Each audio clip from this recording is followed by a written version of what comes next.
Lingkungan hidup adalah kesatuan ruang semua benda, daya, keadaan makhluk hidup termasuk manusia dan perilakunya yang mempengaruhi alam itu sendiri.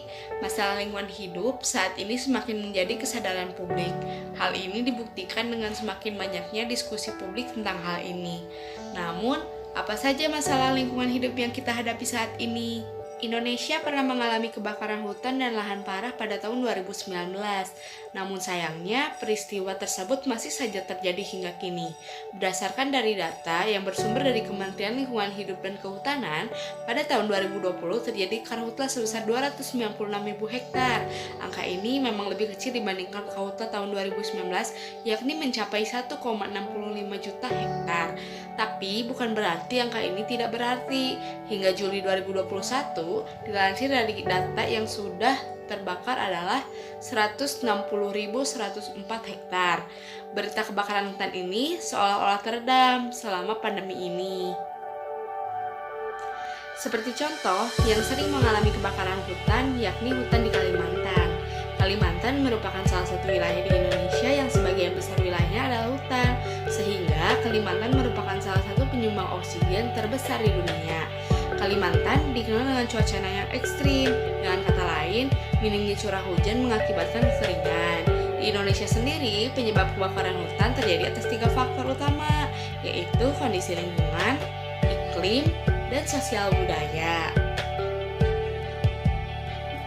Memang benar, kebakaran hutan dan lahan adalah faktor alam, tetapi sebagian besar penyebab kebakaran hutan dan lahan adalah ulah manusia, baik disengaja maupun tidak disengaja. Selain di Kalimantan, kebakaran hutan juga mayoritas terjadi di NTT, NTB, dan juga Sumatera. Di Riau, karhutla yang terbakar termasuk hutan lindung dan juga taman nasional. Kebakaran hutan dan lahan tidak boleh dipandang enteng. Pelaku pembakaran, terutama yang disengaja, perlu dihukum berat.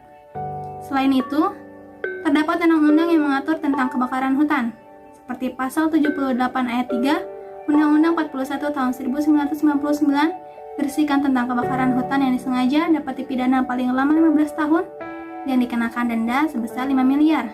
Kemudian, Pasal 4 berisikan tentang kebakaran hutan yang dilakukan karena kelalaian dapat dipidana paling lama 15 tahun dan denda paling banyak 1,5 miliar.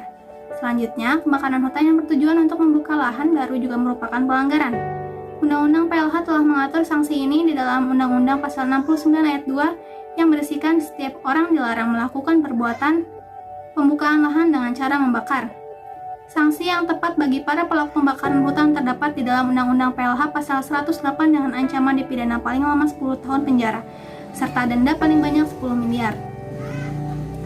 Namun entah mengapa, seharusnya hal tersebut menjadi perhatian pemerintah, baik pemerintah daerah maupun pusat. Sejumlah peristiwa pembakaran masih terus berulang terjadi dan rupanya peristiwa karhutla tahun 2019 tidak menimbulkan efek jerah. Dan masih saja ada oknum yang tega untuk membakar. Setelah melihat berbagai dampak dan penyebab dari kebakaran hutan yang terjadi, kita bisa mengambil kesimpulan bahwa kurangnya ketegasan dari pemerintah terhadap industri dan masyarakat.